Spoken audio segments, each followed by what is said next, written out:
고구려 3대 왕인 대무신왕이 사망하고 서기 44년 유리명왕의 아들이자 대무신왕의 동생인 해색주가 왕위에 올랐으니 그가 바로 고구려 4대 왕인 민중왕입니다. 원래라면 대무신왕의 아들인 태자 해후가 왕위에 올라야 했으나 태자가 어려서 정사를 맡을 수 없다는 이유로 나라 사람들이 해색주를 추대하여 왕으로 세운 것이라고 합니다. 그런데 이 기록에서 조금 의심스러운 부분이 있습니다. 해색주가 왕으로 추대된 이유를 해후 태자가 나이가 어려서 정사를 맡을 수 없었기 때문이라고 한 것입니다. 우리가 나중에 살펴보게 될 모본왕조의 기록을 보면 모본왕 즉위 원년인 서기 48년에 모본왕 해후가 왕자익을 왕태자로 삼았다는 기록이 확인됩니다. 즉 모본왕에게는 서기 48년에 이미 태자로 책봉 가능할 정도로 자란 아들이 있었다는 것이에요. 그런데 그런 모본왕이 그로부터 불과 4년 전인 서기 44년에 정사를 맡을 수 없을 정도로 나이가 어렸다는 건 다소 이해하기가 어렵습니다. 그러므로 멀쩡한 태자 해후를 제치고 숙부인 해색주가 왕위에 오른 건 어쩌면 왕실 내부에서 일어난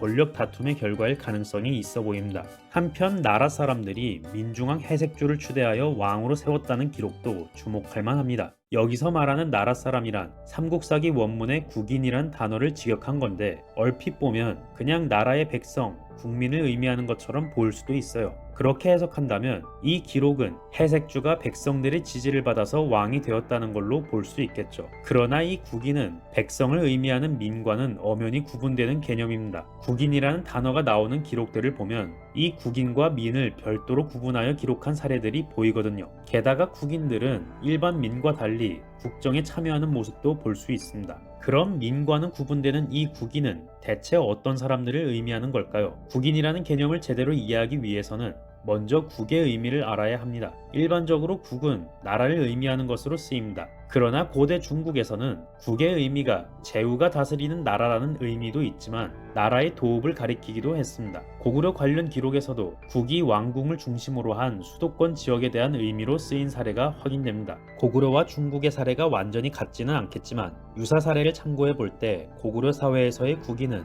도읍에 거주하는 상류층 주민들을 의미하는 것으로 보입니다. 그러므로 민중왕을 추대했다는 국인들 역시 사실은 국내성에 거주하는 상류층이었던 것이죠. 따라서 고구려 왕실 내부에 권력 다툼이 있었고 그 과정에서 민중왕이 국내성 기득권 세력과 결탁하여 조카인 모본왕을 제치고 왕위에 오른 것으로 추측해 볼 수 있습니다. 참고로 이후 살펴보게 될 다른 왕들의 기록에서도 국인의 지지를 받았다거나 국인들의 원망을 받았다는 사례들을 볼 수 있습니다. 이 경우에도 민중왕의 사례와 마찬가지로 국왕과 수도권 상류층 간의 협력이나 대립으로 해석한다면 자연스러울 것으로 보입니다. 그렇다면 모본왕이 어려서 왕위에 오르지 못했다는 건 역시 민중왕과 국인들이 내세운 핑계였을 가능성이 클 것 같네요. 다만 최대한 가능한 경우의 수를 둔다면 이렇게 볼 수도 있습니다. 예를 들어 모본왕이 생물학적으로 아이를 가질 수 있는 가장 어린 나이 10대 초반쯤에 아들을 얻었고 아이가 갓 태어난 지 얼마 안 된 시점에 일찍 태자 책봉을 한 것이라고 가정하면 그로부터 4년 전인 민중왕 원년 시점에는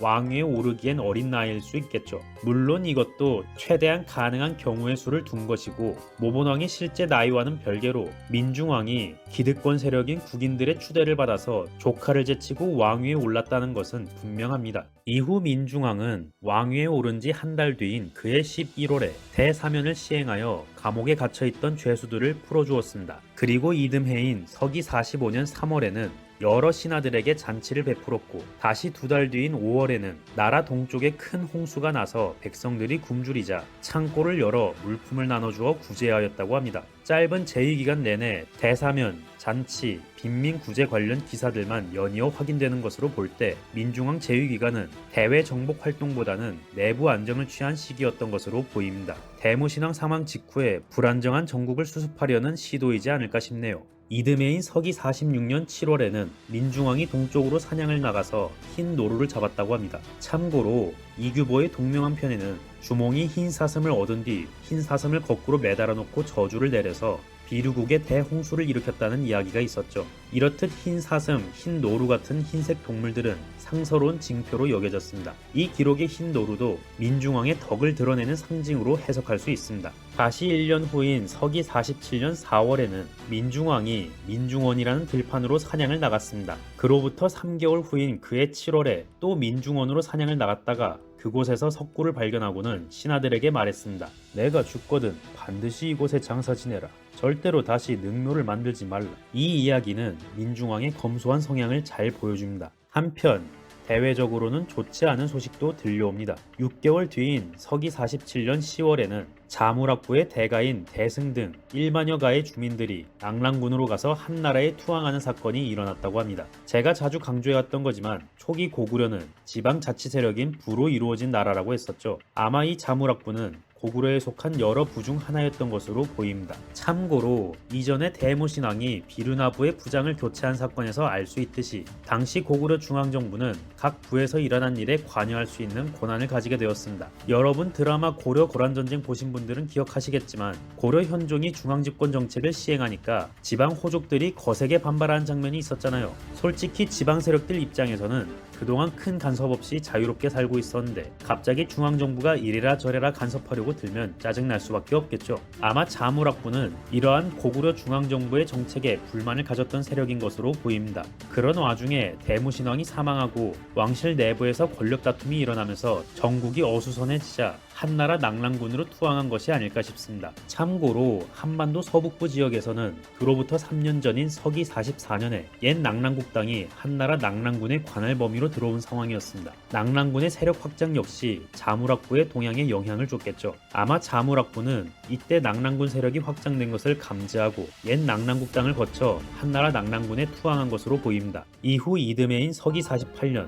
민중왕이 5년이라는 짧은 재위기간을 끝으로 세상을 떠났습니다. 참고로 앞에서 민중왕이 민중원이란 들판에서 석굴을 발견하고 자신이 죽으면 그 석굴에 장사 지내달라고 말했었죠. 왕후와 여러 신하들은 왕이 생전에 남긴 명을 어기기 어렵다고 여겨 석굴에 장사 지내고 그를 장사 지낸 땅인 민중원에서 이름을 따와 왕호를 민중왕으로 했다고 합니다. 왕의 무덤이 위치한 곳의 지명, 즉 장지명을 왕의 호칭으로 쓴 것이죠. 예를 들자면 왕의 시신을 종로에 묻었으면 종로왕, 용산에 묻었으면 용산왕, 이런 식으로 왕호를 지은 거예요. 이렇게 장지명으로 왕호를 짓는 전통은 민중왕 이후 꾸준히 확인되며 백제와 신라에서는 확인되지 않는 고구려의 독특한 문화입니다. 고구려의 왕호는 대체로 왕의 본명을 왕호로 쓴 휘형 왕호, 왕이 묻힌 곳의 지명을 왕호로 쓴 장지명형 왕호, 왕의 업적이나 특징을 왕호로 쓴 훈적형 왕호, 대왕 칭호가 붙는 대왕형 왕호 등으로 나누어지는데 이 가운데 장지명형 왕호가 가장 많이 확인됩니다. 실제로 역대 고구려 왕들의 왕호를 보면 원, 천,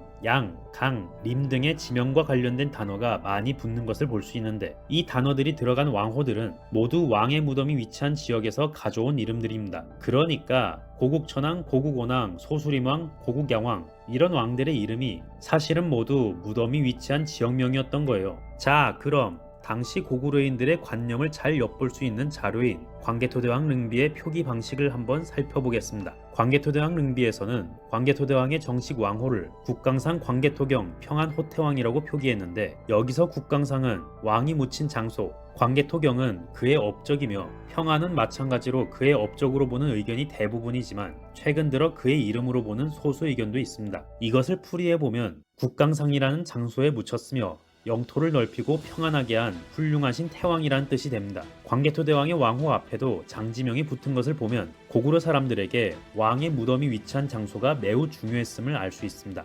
한편 민중왕을 석굴에 장사 지냈다는 건 역시 고대의 장례 풍습과 관련하여 주목할 만합니다. 참고로 중국 학자들은 민중왕을 장사 지냈다는 석굴의 위치를 지금의 길림성 지반 마선구에 위치한 성묘자 석굴로 추정합니다. 이 석굴 인근에는 기와 파편이 흩어져 있는데 기와 조각의 분포 범위로 볼 때 과거 이 석굴과 관련된 건물이 세워졌던 것으로 보입니다. 중국 학자들은 이 건물터를 후대 왕들이 민중왕에게 제사를 올리던 장소로 추측하며 이를 근거로 이 석굴을 민중왕릉으로 비정하는 것입니다. 다만 이 석굴 내에 무덤의 흔적은 발견되지 않았기 때문에 실제 민중왕의 무덤이라고 단정할 수는 없습니다. 민중왕의 무덤을 실제로 석굴에 만들었는지는 알 수 없지만 당시 고구려 중심지였던 압록강 유역에서는 동굴을 신성시하는 관념이 널리 퍼져 있었던 것 같습니다. 중국의 삼국지에 따르면 고구려에서는 매년 10월에 북동대혈, 즉 나라 동쪽의 큰 동굴에 모여서 나무로 만든 신상을 모셔 제사를 지냈다고 합니다. 이때 동굴에서 제사를 지낸 대상을 단군 왕검의 어머니 웅녀 혹은 주몽의 어머니 유화 부인으로 보기도 합니다.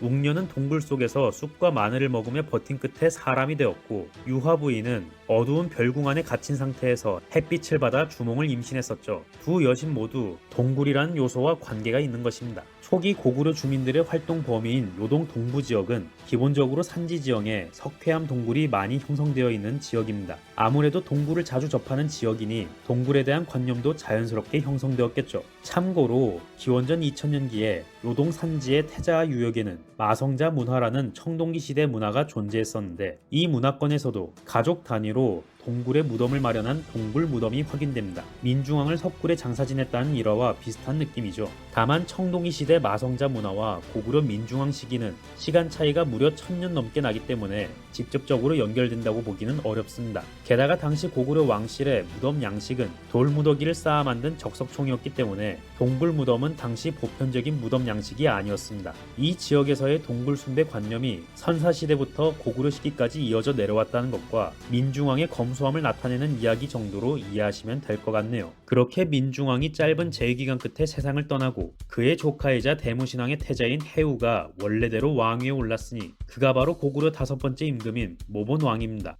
모본왕에 대한 이야기는 다음 영상에서 이어집니다. 지금까지 유익한 시간이 되셨다면 구독, 좋아요, 알림 설정 부탁드립니다.